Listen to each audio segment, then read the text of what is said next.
Welcome, everyone. I'm Laurel Moulton, an Integrated Pest Management Specialist with the WSU Regional Small Farms program. I work out of Port Angeles, but I serve Clallam, Jefferson, and Kitsap counties. Tonight is the latest Dirt Talk event, all about the winter cutworm.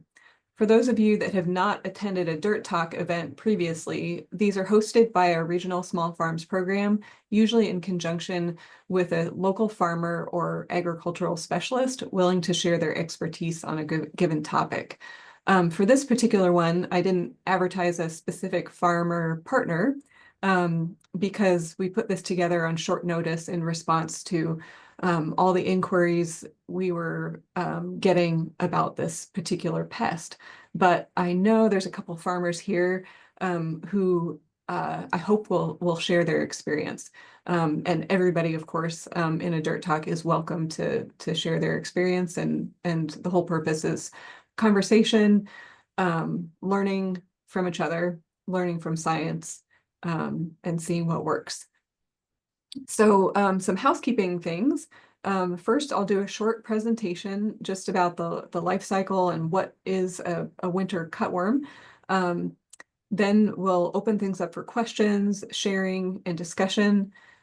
You can put your questions in the chat box, save those for the end, or save them for after the presentation, unless there's a big clarification question you have. We will be recording this, so you'll be able to access it on the WSU Regional Small Farms website and the online learning library. So with that, I'm just gonna dive right in.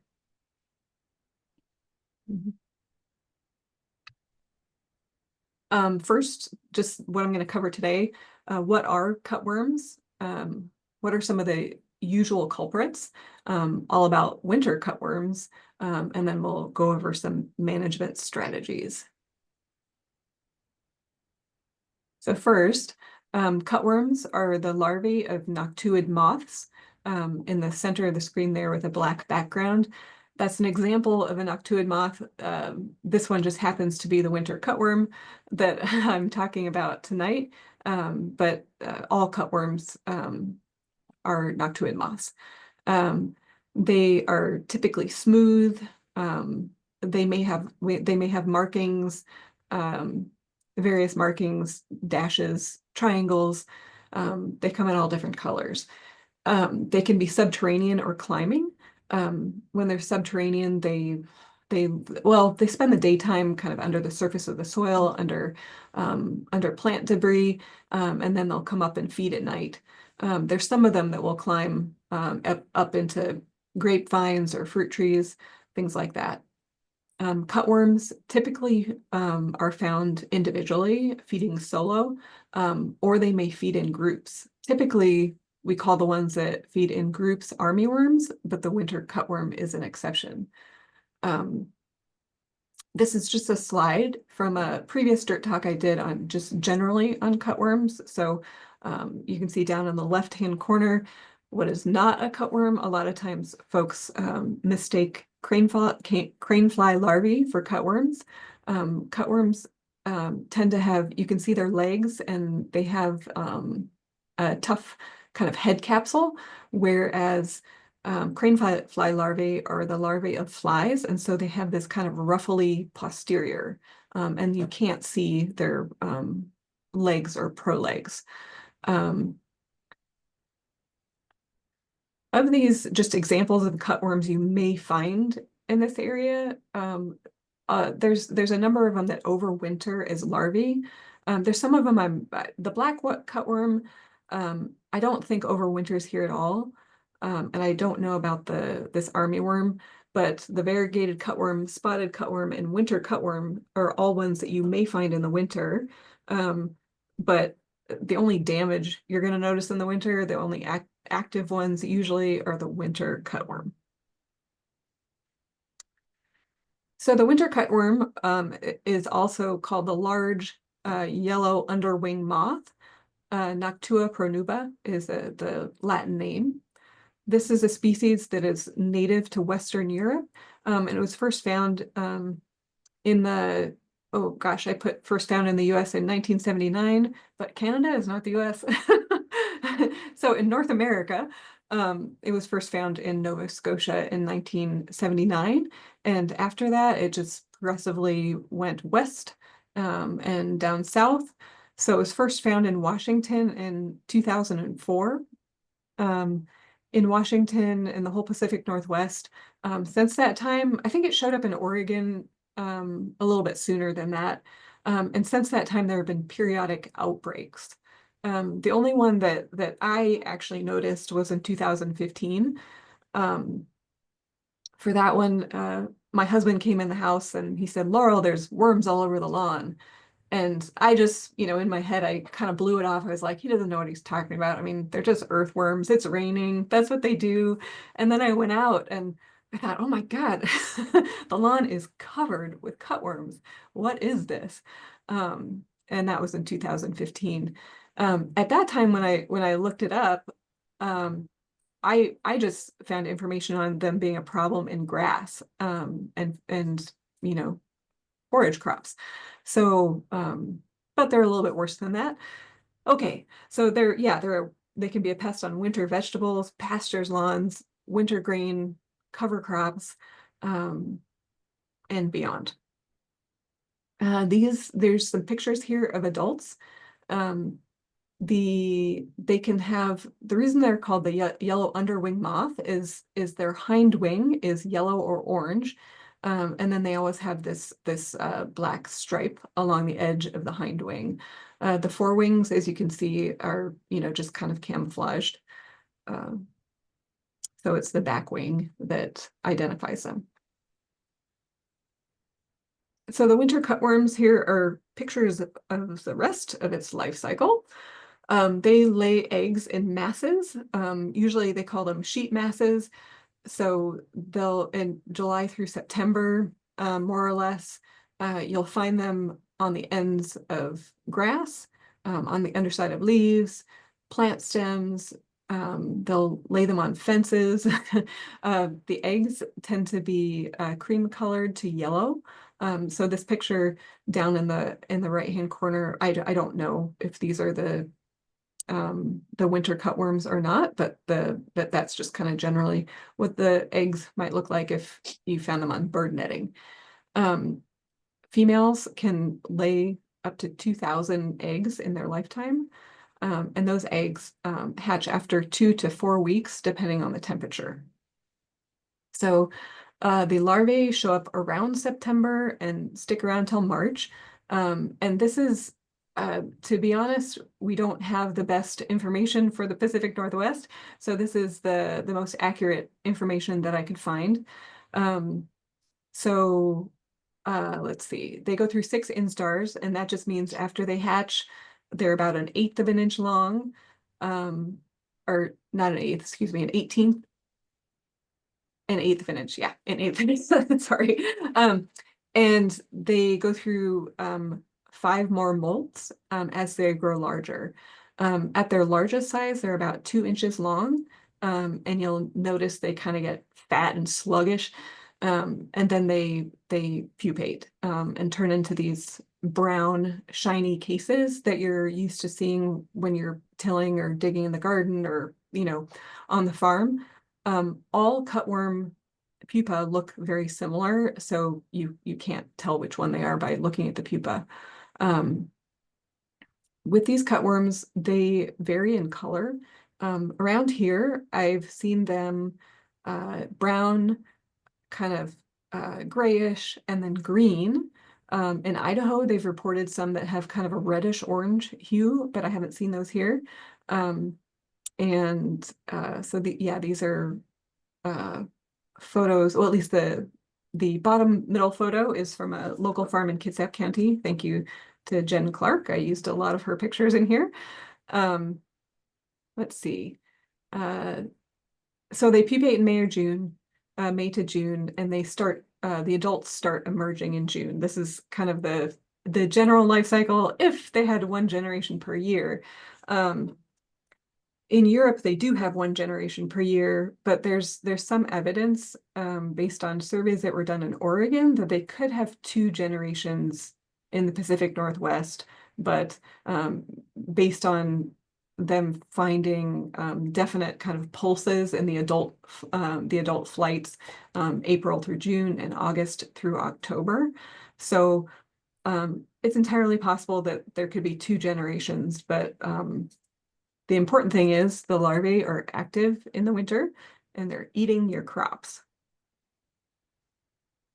This is just a graphic that I took out of a publication from Idaho. So this is I just wanted to show it for general information. This is not exactly what the populations look like. This was just an estimate for researchers in Idaho, because they don't really know there either. But the crop damage is you'll start seeing damage in September, but I'd like to hear from you guys to hear when you guys started seeing damage on your farms. It gets worse, or maybe you can just see it more because the larvae are bigger getting into October and November. They will feed, actually, I think I have that on the next slide. So theoretically, they have kind of they slow down a little bit in January and then they pick up again in the spring. We'll see about that. They're so they feed at night. They're active mostly at night, but apparently they come out on cloudy days, which around here we have a lot of cloudy days. So so maybe they're just eating all the time. They move and feed in masses. And so it can be pretty shocking, the damage, how quickly crops are damaged. So they'll chew on the leaves. And these are all photos from Jen Clark. This is an example of what they can do to lettuce. Here's some damage on kale. It's hard to see, but this is damage on leeks, and Jen mentioned that it looked like deer had eaten the tops off of her leeks in some places. So it gets worse than that. Here's carrots. So they can do this. They can take bites out of things. They can cut off stems, and apparently they will even feed on roots underground. I haven't had folks report that damage yet, but it's possible. The larval feeding periods go from late summer through mid-fall and early spring, but basically it's anytime the temperature is above 40 degrees. So depending on the weather that we have, they may not take much of a break in midwinter. And in fact, the reason these are called winter cutworms, they were actually originally called, some people called them snow cutworms, because of the first major crop damage. The first time they damaged crops was in Michigan, and they were seen actually crawling across the snow. So these are tough little buggers. Just based on the literature I looked at, I kind of put together a list of what they feed on, but you may have things to add to this. There was one of the publications down in Oregon, they listed herbs and flowers, so there's obviously things missing from here. And they do feed on weeds. So you have to think about that in your management strategy. The integrated pest management tools that are currently available, or around, are I'll go through them just from biological. This is basically predation and parasitism has been documented. In Europe, where these are located, they're known as a not very often a pest. So they don't do the same thing in their home area that they do here because they have natural checks and balances.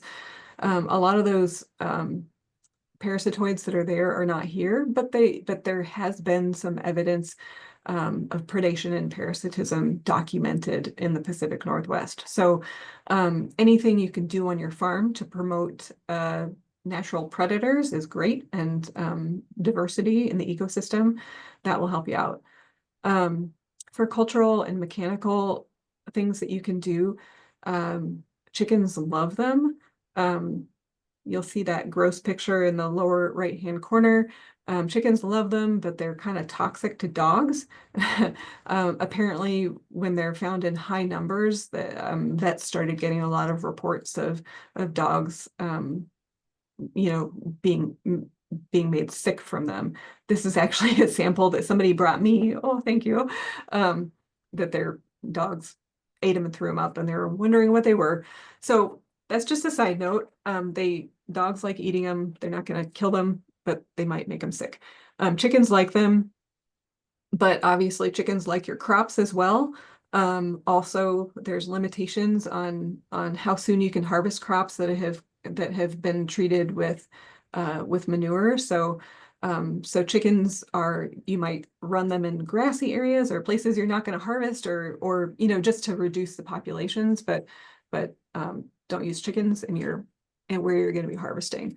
Tillage is actually considered to be a big tool against cutworms because it can damage the larvae. It can bring the larvae and the pupa up to the surface of the soil for birds to eat them. For cultural practices, managing weeds and volunteer cereal crops and crop debris, cutworms love dense cover, so that's where the crop debris comes in. And managing weeds and cereal crops, they're just really attracted to grass and cereal crops. They also are attracted to weeds and some cover crops. So basically, it's just surface for them to lay eggs on. And again, the crop debris, managing that is just for the cover that they can hide under. If you have a small area of your farm, like I've had a couple of reports of folks having trouble with these in greenhouses, it might be worth your time to go out and hand pick them at night or send your kids out.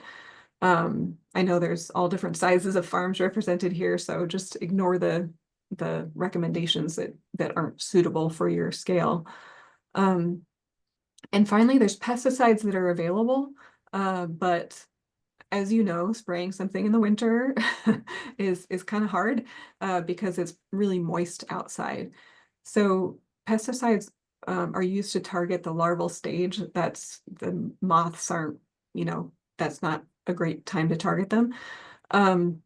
So if you're going to use pesticides, you want to apply them late in the day because the cutworms typically come out at night to feed. Apply it in the driest weather you can get because each time there's heavy moisture involved, you're going to have to reapply your pesticides. And so the ones that are listed in the Pacific Northwest Handbook are azadirachtin or neem, spinosad, and spinosad. I'm actually not sure. I meant to go check. There were kind of some differences in what was listed in the Pacific Northwest Handbook. There aren't any entries for vegetable crops in the handbook at this time. And so basically you're going to have to look at pesticide labels to make sure they're labeled for the crops that you want to use them in. Azadirachtin has been listed generally for cutworms and armyworms. And then, as I mentioned, spinosad-based products are listed in the handbook. For the winter cutworm specifically, I don't see Bacillus thuringiensis or beneficial nematodes specifically listed for that cutworm. I don't know why. I do know in other places where I've seen BT listed for cutworms, it says it's only good for armyworms and only in the first 2 instars of their life stage. And that means when they're pretty tiny. So anyway, those are listed for other cutworms. Beneficial nematodes, I'm hoping somebody on here will talk about their use of nematodes.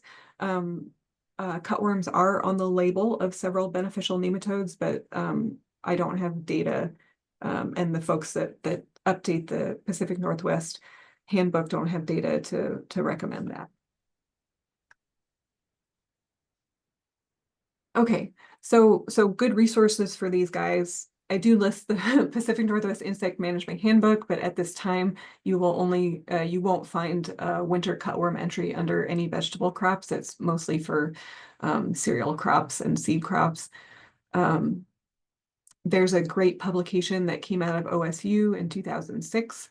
I didn't put it up here, but there's also one put out by the University of Idaho Extension. But I would go more with the Oregon one. Um, and I just put information up there for general technical assistance for this pest or others. Um, so that's the end of my presentation about what is a winter cutworm. So I wanted to open this up to others, and I think I saw Jen Clark. Are you here? I am here, yeah. Awesome. I'm gonna stop sharing actually, I'm gonna leave my screen up there, and I'd love it if you would share your experience. Yeah, so I contacted Laurel a couple weeks ago because my farm has been completely hammered by the cutworms. We started noticing an uptick.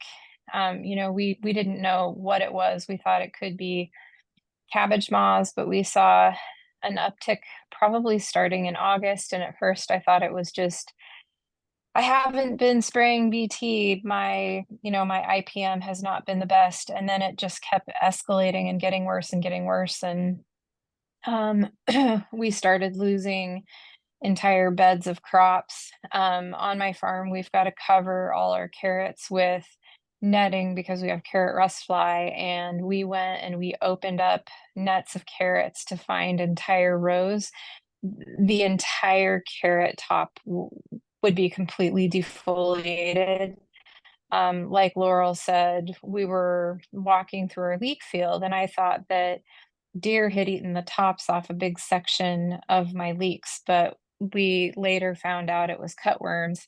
And we found them living in the leaves of the leeks. They've pretty much been eating everything in our farm, and we typically overwinter a lot of crops and sell things throughout the winter. We have a lot of tunnels, and the damage has been so significant. We just started ripping out crops to give them less food. We've been trying to control them with a BT spinosad spray. Um, I don't know how successful it's been, but they're just everywhere. And so, because they were so severe, we're assuming that they're going to be really bad next year. And so, I'm coming up with a plan for next spring. So, when you go online and look, nematodes are supposed to be effective. And so, we're going to order nematodes from Arbico Organics in the spring. And you can't really spray those until it warms up until about 50 degrees. And so we're going to start spraying nematodes first thing in the spring and likely apply them every 4 to 6 weeks. And as Laurel said, it's pretty wet, so sprays are kind of tough. And I've been looking into pelleted spinosad products. There is one, but I can't find it anywhere. It's called Seduce. And there are no pelleted BT products that exist, but what I'm contemplating doing because I'm going to say a 95% winter crop loss on my farm. Like it has wiped out all our vegetables. I may actually attempt to make my own pelleted BT and spinosad. Um, the carrier for like a lot of those products is wheat gluten. And so I'm going to take wheat gluten and get it wet and add spinosad and BT and dehydrate it at a really low temperature in my dehydrator in hopes that that might be effective. I'm going to make like little traps that will keep the rain off, that will keep my pellets from dissolving, and we're gonna try that. But I'm just a little bit concerned about what's going to happen next year. Laurel, we had some conversations. She came out to the farm and it was theorized. Um, if a lot of you have been in Washington for any length of time, you remember tent caterpillars. And I've lived here since the 70s. And so, well, I was born here, but I remember in the 80s and 90s, they go in 5 or 7 year cycles, and some years they would be so bad in elementary school, they wouldn't let us out on the playground because there was just millions of them. And so Laura was saying that she theorizes, but we don't know because they're not from the US that maybe these cutworms go in cycles where we'll have a really bad year and then maybe it won't be as bad. That's the hope, but I'm trying to come up with an IPM plan for next year to hit them pretty hard. We're putting in 25 more birdhouses in hopes that, we'll promote a lot of birds around the area. That's about all I have to say. It's just I reached out to her and then I saw some other farmers who had been having the same issue and was just curious how widespread of an issue that it was um, around our area of Western Washington. So that's kind of all I have to say. Thanks. Thanks, Jen. Yeah, I wanted to clarify, I did, in the information from Oregon, they kind of backed me up on the periodic epidemic outbreaks, as they called it. So Mhm. so I'm keeping my fingers crossed, but I mean that doesn't help in the years they suddenly come and wipe you out. But um that makes me more hopeful. But we'll see. Yeah. Um, okay. Looks What like are Greg other, wants to talk. yeah, I'm just gonna unshare my screen because I can't see everybody. So Greg, go ahead. Yeah, hi. Um, we have just a tiny farm and noticed a lot of things that Jen said. If they first went after the chard, and then they progressively start eating other things, and even the all the leek leaves, and uh, Mhm. so I thought I'd draw a line at the arugula.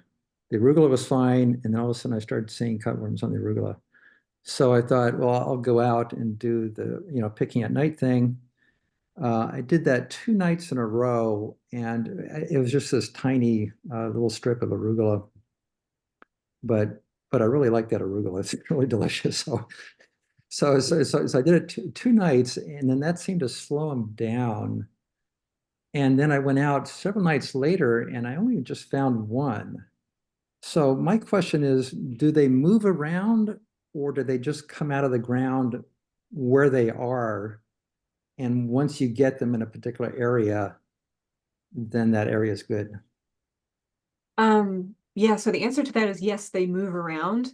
They're like little lawnmowers. Mhm. So I've actually seen pictures. If you take a look at um the publication from Oregon State University, I'll try to put a link to that in the chat box.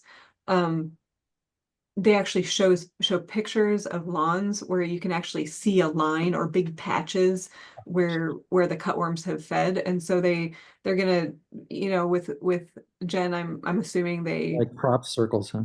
yeah. So Jen, I'm assuming after they ate your carrots they moved on to something else.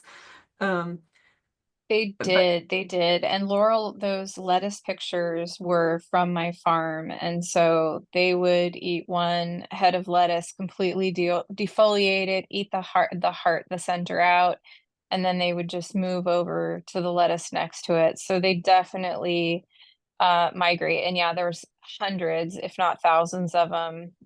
We grow a lot of carrots and they were all over the carrots. And then when the foliage was gone, they kind of disappeared, we're assuming, and moved somewhere else. So they're definitely migrating around the farm.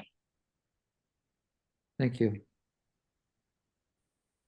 I also wanted to mention, um before I forget, Jen was saying that the cutworms were actually hiding in between the leaves of the leeks, and folks have actually found them hiding in heads of cauliflower. And I think that was Diane, I think is on. She's the one who reported that. Um, Mhm. and hiding kind of in the bases of cabbages. So so it's not just that they're eating the crops, but after you harvest them, you might be unknowingly selling some cutworms to your clients, to your customers too. But Yep, we just harvested beautiful winter cabbage this past week, and I cut open one head, and in one there were 7 cutworms.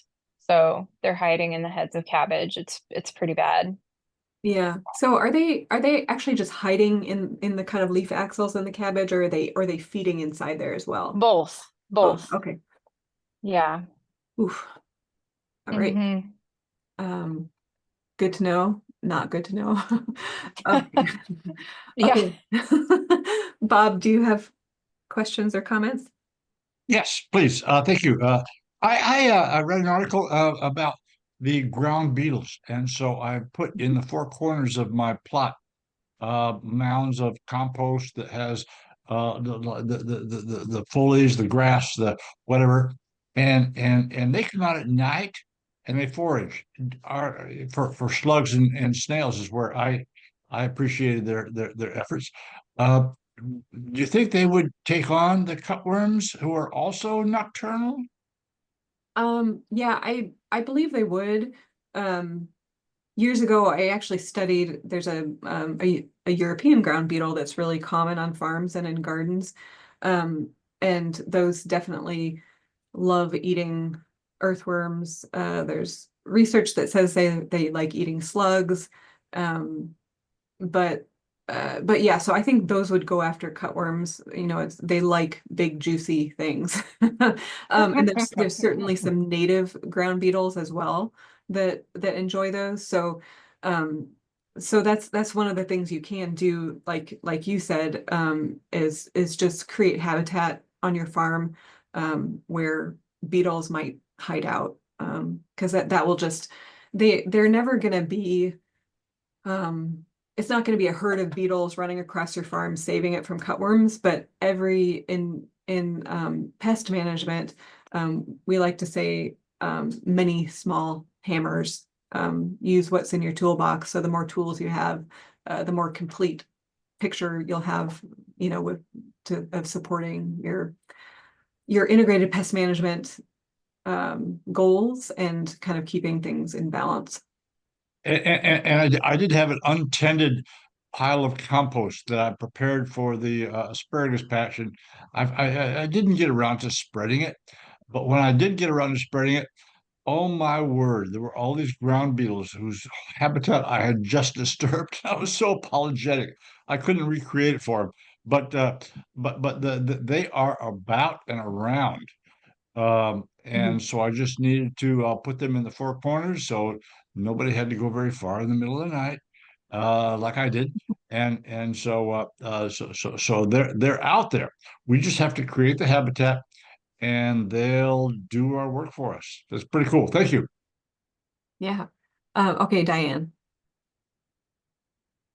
Um, some of the research that I did indicated that tillage was one of the things that um, was useful in controlling them. So I'm wondering if everybody who's doing no-till has noticed them worse in those areas. I know that Jen is primarily no-till, and we Yeah. have several sections of the farm that are no-till, and then we have some that's tillage.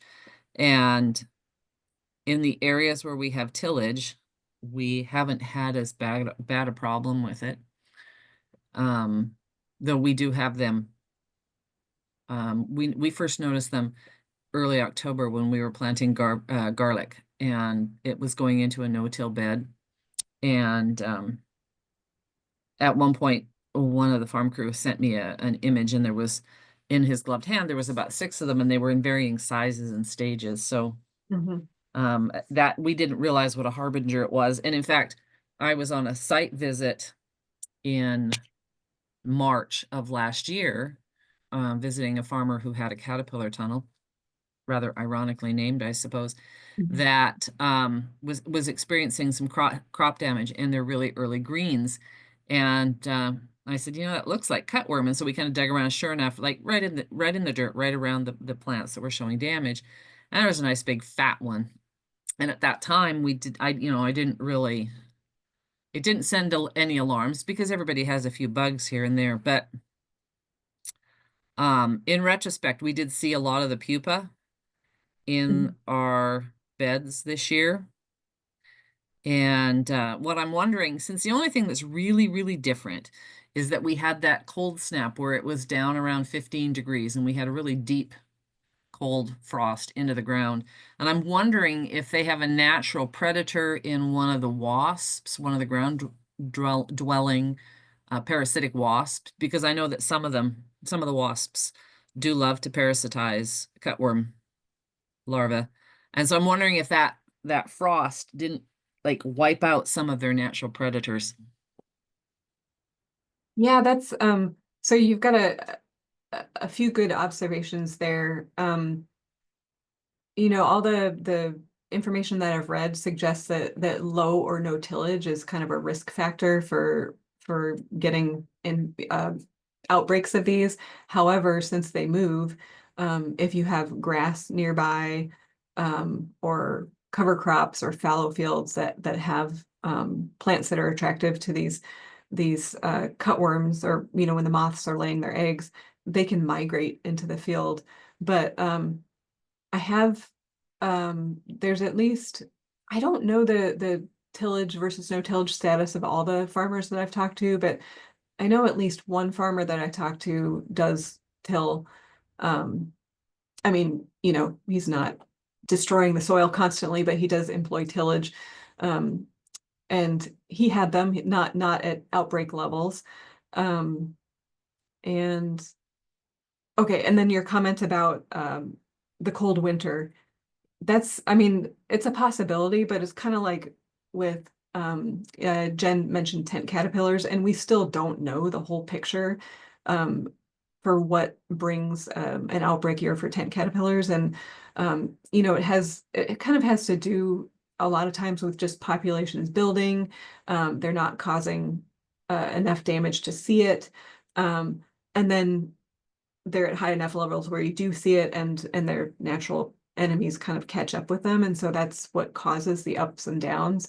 But for things like tent caterpillars and probably this, we don't really know individual mechanisms. But I know that's not not a good clear-cut answer. Let's see. Anne, or yeah, Anne, did you have a question or a comment or? Hi. My farm's in South Kitsap, Port Orchard, and this was the first year that we fully converted over to no-till. I mean, our no-till, we're still broad forking and using tilthers, so disturbing the top 1 inch. I assumed that's why I was having the problem. And then Jody from Awesome Matter reached out to me with a photo, what's going on, with a handful of larvae in her hand, you Yeah. know? And so, but I first noticed it in September, the like first or second instart of the larvae in my bok choy. And there was probably like 10 to 20 of them to a plant, just annihilated my whole bok choy bed. And what was interesting, there was webbing in the plant. And that's the only time of this issue that I noticed that. But yeah, so in the bok choy, the webbing with 10 to 20 of the little larvae in it. And I never spray. But then I thought, okay, I guess I should start spraying BT. But at that point, it was too late. So I just pulled the bed, and then they were everywhere like a month later. So on my tarps where there's rain puddles, usually there's earthworms in there. There's like 10 of these cutworms, and they're everywhere you weed. They're in my cabbage. So they annihilated all my bok choy, my cabbage. So those were the heavy ones, top soy. And then the light damage, lettuce, kale, chard, leeks. And then, so what I decided to start doing as far as managing is really trying to clear the crop debris. I usually let the chickweed grow amongst like the kale and the chard during the wintertime. I went ahead and just pulled all of that. I don't know. So that's Yeah, been my experience. Yeah, gosh, And I'm really trying to grow year round. And so this was the first year really doing heavy winter production. So yeah, that's where I'm at. But thank you for listening. thanks for sharing. I'm kind of curious about the webbing you found in the bok choy plants. Did you also see webbing in other plants? Because I've just haven't heard that before, so I'm just curious to know more. Only in the bok choy. Okay. Yeah. Was it? And that was in September. And what seemed, it was when they're really small, the larvae. Okay. I'll have to do more reading about that. Thanks for that. Yeah. Can I, I'll send you some photos. Yeah. could Anne have had spider mites at the same time? Yeah, that's kind of what I'm thinking, that it was something else. There's um there's small spiders that can, kind of, they hang out near soil level. Actually, ground beetles like eating them. But yeah, so there's a number of very small spiders that could do that, or depending on where your crop was, it could be like Jen suggests, spider mites. So I suspect it's something else, but I like hearing all the different connections because you never know what is related. Um, let's see, Laura. Hi, I just thought it was worth sharing what I've seen. So I farmed 4 different properties, or that's what I did this last year. I had about 2.5 acres in production, 2.5 acres in cover crop. 2 of the properties are a lot smaller and are 100% no-till, and 2 of them are a lot bigger and are I use tillage at. And so the plot, focusing on the 2 plots that I used tillage at, the larger plots.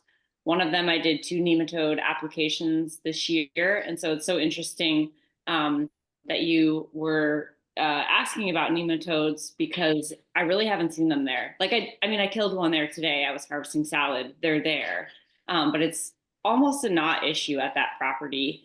And I have had wireworms be a pretty major problem there. And so I really went all in on nematode applications this year. I mean, best I could, backpack spraying an acre of nematodes. But I've wondered why they aren't really there, because I see them at the other 3 properties a lot more. This other place that I see them the most is my other large property, and spinach has been the main crop that they've hit. And it was like, oh, the spinach on the edges of the field is just like kind of holy. And why are the cabbage loppers like in the spinach? This doesn't make sense. Oh, the middle of the 200-foot beds, like, this is nice. Let's pick out here. And so I think it was like mid-October when I really started seeing it. Chard was the other crop that they really hit. And it seems like they haven't, like, there's brassicas, purple sprouting broccoli, and other mustards around. It seems like they haven't preferred those crops as heavily. And there's a big garlic block in between those that I haven't looked closely, but I really don't think they're hitting that. And so I think my big question is, Laurel, you had referenced this in an email that you had, that Megan Nix had shared with us that you had sent to her. But I'd like to tarp a really large area that includes like the spinach and the purple sprouting broccoli and some of where the worst of where I won't be tarping the purple sprouting broccoli, but it's like right up to that. And so I'm just like wondering if I should do that. Because the idea would be that I would just be pulling back that tarp in the spring and planting into it. But maybe it would be better to consider a different method in that area, like tillage and, tarp another, like, I haven't seen them at all affecting the cover crop that's on the other 3 acres surrounding it. So it's like, do I tarp a different area that's in cover crop that can be like a spring plant area, because like this pest is maybe likely to like resurface there where I'm going to be trying to plant like, early spring crops. And interestingly enough, I have really not seen them be too much of a problem on the 2 no-till properties. I don't have a ton of late greens planted, and they're both like pretty isolated sites. But it's been mostly on this new field that was a hay hayfield up until this spring when I plowed it. That's where I've seen it be the biggest issue. I see a little bit of it at the other no-till spots, but not a lot. Yeah. So I've been thinking about the tarping, and just so and I'd love to hear other people's feedback from this. Just based on how the cutworms behave, this is what I think would happen. When you first put the tarp on, they probably are still eating whatever's under there, but they move pretty quickly, and they're going to move to where food is. And so leaving the tarp on there for a few months, I don't know how long. Do you usually do it, like 3 months in the winter, or Probably longer, but I mean, we're longer? talking about like Yeah. going to be tarping a 50 by 200 foot area. Like it's a big tarp for like Yeah. they'd be in the middle of that area. Yeah, so I think tarping would be a good thing because they're actively feeding during the winter. So if they're not getting what they need under there, they'll either die or move on. And so when you take it up in the spring, it's reasonable to expect that you wouldn't have any cutworms left under there. You would just have to think about the edges. And that's another thing that you brought up, that you were having the most damage at the edges of your field with the spinach, or that's where it started. And that just shows how they're moving in from edges. They may have laid eggs in grass or cover crops or something else that's there, and they'll move in.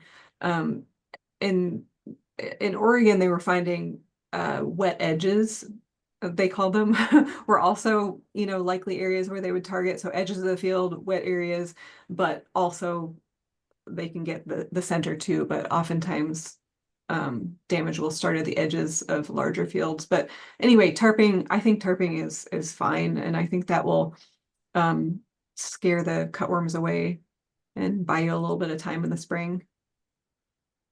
Great. Thank you. Yeah. Let's see.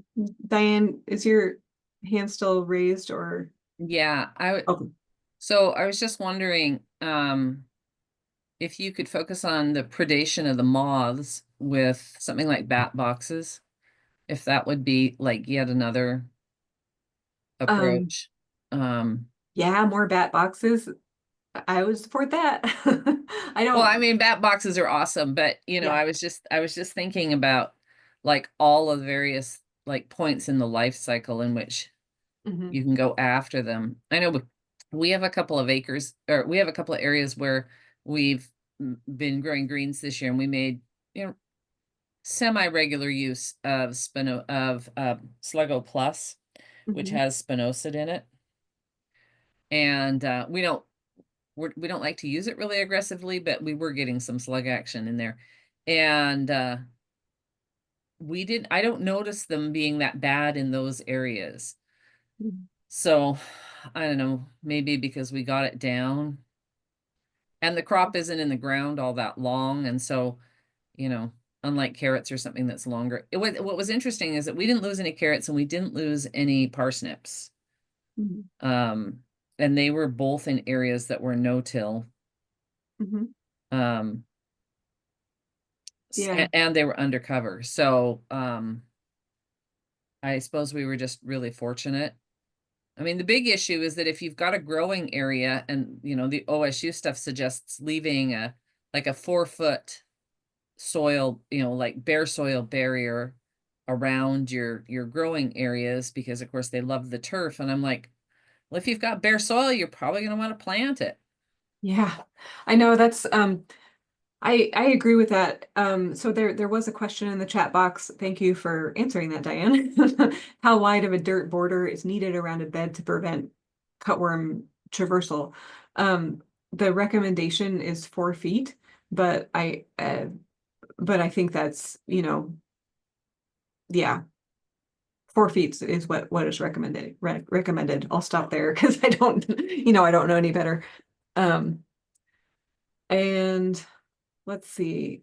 The other question in the chat box is, would chickens in the garden beds help?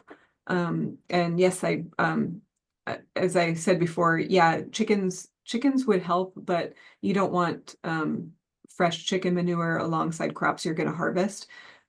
So just be careful in that way. And also chickens are going to eat your lettuce and other tasty things too. Um, so yeah, chickens are great for cutworms, but used wisely. Oh, I see. Sorry, that one that showed up in the chat box. It was a direct message to me, so you guys don't see that. Let's see. So Diane, I jumped in right after you ended. Was there something else in there that you wanted to say? No, we're good. Thank you. Okay. Awesome. Anybody else have questions or comments?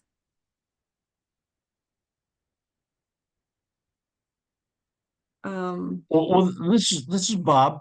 So Yeah. I mentioned to you before the major portion of these people that joined the call that in Michigan I had this issue with cutworms, Yeah. and we wrapped the stems of transplants of Solanaceae, the peppers and the tomatoes, the Curcumitaceae, the brassica, with newspaper to keep them from taking those suckers out. And from the rest of this presentation, I'm thinking that those may not have been the winter cutworms.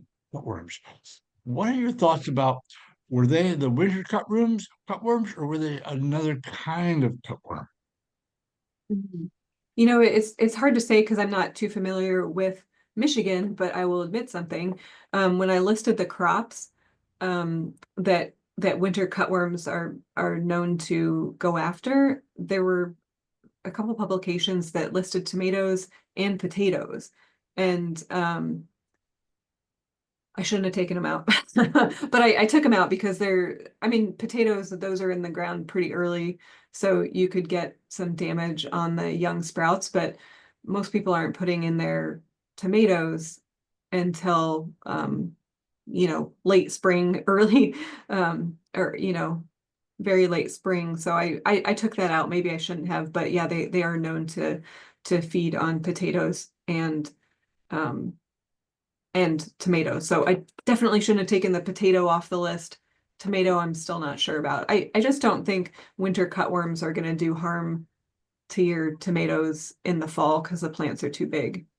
Yeah, I had to adjust my expectations on the relationship between my Michigan experience and here with your seasonal damage forecast of the cutworm, because upstate Michigan, oh my God, it's not here, and here is not there, and so it was kind of a reconciliation of like how much does my Michigan experience relate to here? I got to tell you, so in 2015 when I first moved up here and I was transplanting tomatoes and cabbages and cauliflowers and broccolis, I'd wrap them in those newspaper wraps, and maybe in 2016 I thought, well, I'm in a hurry. I'll just like leave those off and see how it goes. And nothing happened. And I have not wrapped a stem since, but it might be time to resume that. So I'll just share that with you. Yeah, I've heard of folks putting collars around plant seedlings at planting time to protect them. Probably not too practical on a larger operation. And with a cutworm like this that we hope has periodic outbreaks, it's hard to know when they're going to be there. So that's interesting though, the stem wrapping. So put that on the list. Yeah, you start wrapping when you lose one, and you go, okay. Yeah. Let's see. There's a couple other notes in the chat box. Okay, what is the name of the nematodes and where can you order them? Jen or somebody else, do you want to comment on that? Yeah, it's on Arbicore. Go to arbicoreorganics.com. And I can't tell you the exact species of nematode, but they are one of my favorite comprehensive resources for recommendations for any kind of pest you're dealing with. So just type in their search box nematodes for cutworms and it will pop up. But what I might recommend is typically they have a combination of nematodes. I think it's called Nemattack, and it's a combination of 3 nematodes. So you're also hitting other potential pests. But I'll probably be more targeted this year with the ones that go for the cutworm. But I can't tell you offhand, but it's really easy to find on Arbor Organics. Yeah. I dropped it in the chat. Oh, great. Thank you. And if you look at the label of any nematodes that products that are sold, they will list the species of pests that the nematodes can inhabit, I guess. So yeah, you can do a little bit of research, or as Jen mentioned, the company reps are often a good resource for that. And for the nematodes, Jen, you apply them throughout the growing season for other things, but they're going to be most useful if they end up being useful for these cutworms, probably starting in August, and as long as the weather and temperature stays appropriate for their application, because that's according to the best evidence, that's when the egg laying and the first larvae are coming out. And I noticed folks here who've reported damage are saying August, September. So that's the targeted time. Again, the nematodes aren't I don't have a whole lot of research on that, but if you want to try it, that's how you would do it. Let's see. Would a chipped border work well, or does it need to be bare soil? That's a really good question, Brooke, because we all know bare soil is not something you want to have a lot of. I think creating just like a barren zone would be a good thing. And so chips excludes vegetation, and so I think that would be fine. Just with the caveat that cutworms do like hiding under plant debris and probably mulch. So they could hide under it on the edges, but if you're just trying to create a gap between, to kind of slow down cutworms coming in from a grassy area, I think chips would be fine. And certainly for covering your soil, that's great. Anybody else have thoughts on that?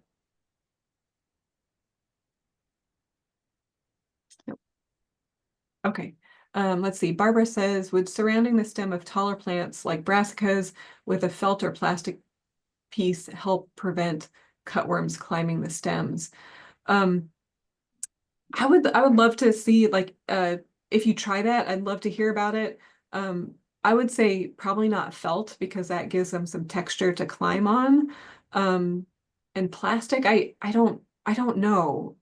So you could try that, because I think, Jen, you mentioned you lost also your kale crop as well, and Brussels sprouts. Is that true? So, and those are pretty. Yeah, they are. We have been trying to save the collards, but they're decimating those and hiding out in the centers. They're destroying the kale. They haven't touched the Brussels sprouts as much, but they're hitting my brassicas pretty hard. And I think Laura said they have not touched my purple sprouting broccoli. And it's very interesting, because we planted cabbage, very intensive cabbage plantings between the purple sprouting broccoli, because they would come out before we harvested in the spring. So they're eating the cabbage in the middle of the row, but they haven't touched the broccoli on the sides in that particular field. So they definitely seem to have their preferences. But they have been eating kale and collards on my farm. Yeah. So Barbara, if you wanted to try putting plastic collars around them, it could be worth trying and reporting back at some point. And of course, that's another thing that you'd probably do at a smaller scale. Yeah. I like, it's interesting. That's really interesting that multiple people have said that they aren't having damage on purple sprouting broccoli. I know it can be a finicky crop, but it's one of my favorites. So, let's see. Okay. Well, Nikki says, actually, I just found them today in our purple sprouting broccoli that is surrounded by cabbage. So, So I guess I lied. Nikki works on my farm. oh, okay. Oh, showing you up. I hadn't seen them. I was inside all day, and so yeah, she found them, I guess. Well, maybe they're running out of their favorite crops and now they're going to the less favored crops. Um, so Nikki, were you finding damage or just, well, of course, if they're hanging out there, they're going to be eating. That's unfortunate. It'll be interesting to see whether they impact the buds coming out in the spring.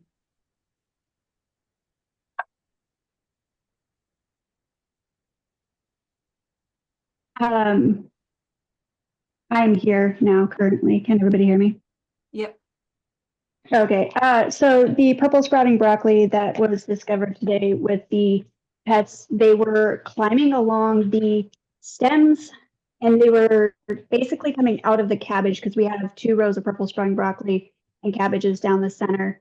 And as they're leaving that, they're climbing up the stems and they're just kind of starting to defoliate the bottom leaves. So I think it's as they are finding them, they're coming up. And I think it's just a matter of time before they find the hearts in the centers of the purple sprouting broccoli, which are forming their nice, beautiful, tight heads right now to just kind of protect the hearts. And so we just kind of got to wait and see what happens with those ones. There's further down, there is green sprouting broccoli that was harvested in the fall. And that one's been pretty much picked clean. And the leaves are starting to get completely defoliated on those. And so I think it's just a matter of time. Too bad. Yeah. Thank you for sharing. Okay, Anne, did you have another? Yeah, I did. One of my plots that I cover crop, the plan was is to mow that down in the spring and then plant my winter and summer squash into it. So I guess the larvae stage should be done by March. So I'm just worried because it seems like they're going to be in that cover crop. Should I be worried about that? But I guess Well, it might be.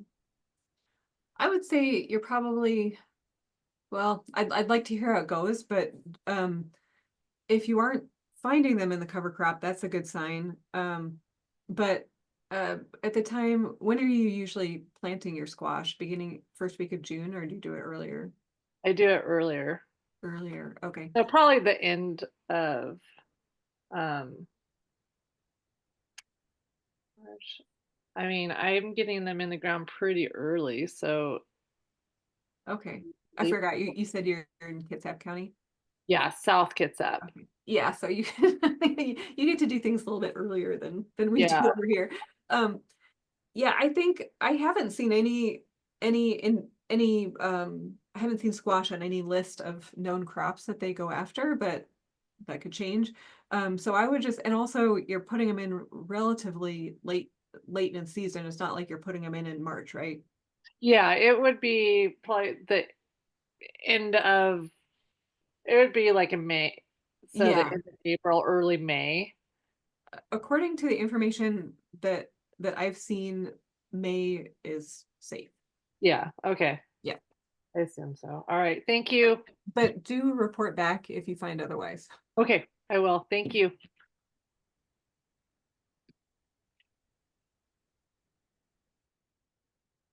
Okay, let's see. So Diane just comments that she didn't notice damage to broccoli and cauliflower plants, but they showed up in the heads. And I think Diane told me earlier that she had put a head of cauliflower in a bucket to save for later. And when she took it out of the bucket, she found a handful of cutworms that had fallen out of the head. she said stems and stalks seem to be tough enough to resist the damage. Yeah. Okay. Any other things that people want to share or ask about?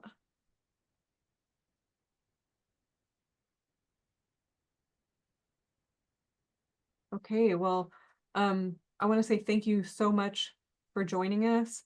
I really appreciate, I hope everybody learned a little bit. I know I learned a lot from you, and that's really important because the published literature may not tell the whole story for the specific microclimates that we have in our area. So it really helps to hear from farmers who are living with this pest, and helping other farmers in the area with your experience. So I really appreciate everybody who's contributed comments and asked questions and just showed up to share. I hope that you guys will reach out if you have these pests and you find additional information, if they're acting differently at your place. That would be helpful to know, and so we can get that information out to other farmers to help them in their journey. So thank you. I really appreciate you guys coming out tonight.